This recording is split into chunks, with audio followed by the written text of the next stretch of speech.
இணையும் சந்தன தேவன். ராகவன் இயக்கத்தில் ஆர்யா, கேத்ரின் தெரசா உள்பட பலர் நடிப்பில் உருவாகி வரும் படம் கடம்பன்.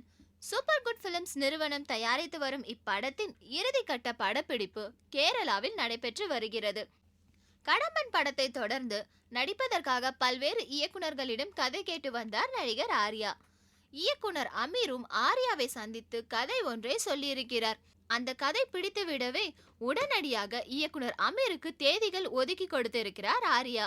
மதுரையை சுற்றி உள்ள பகுதிகளில் இப்படத்தின் படப்பிடிப்பை நடத்த திட்டமிட்டிருக்கிறார் இயக்குனர் அமீர். மதுரையை சுற்றியுள்ள பகுதிகளில் இப்படத்தின் படப்பிடிப்பை நடத்த திட்டமிட்டிருக்கும் இயக்குனர் அமீர் பிச்சைக்காரன் பட கதாநாயகியான சாதனா டைட்டஸிடம் கதாநாயகியாக நடிக்க பேசியிருக்கிறார். இந்த படத்திற்கு சந்தன தேவன் என்று பெயர் வைக்க முடிவு செய்திருக்கிறார் இயக்குனர் அமீர். இந்த படத்திற்கு ராம்ஜி ஒளிப்பதிவு செய்ய யுவன் சங்கர் ராஜா இசையமைத்திருக்கிறார்.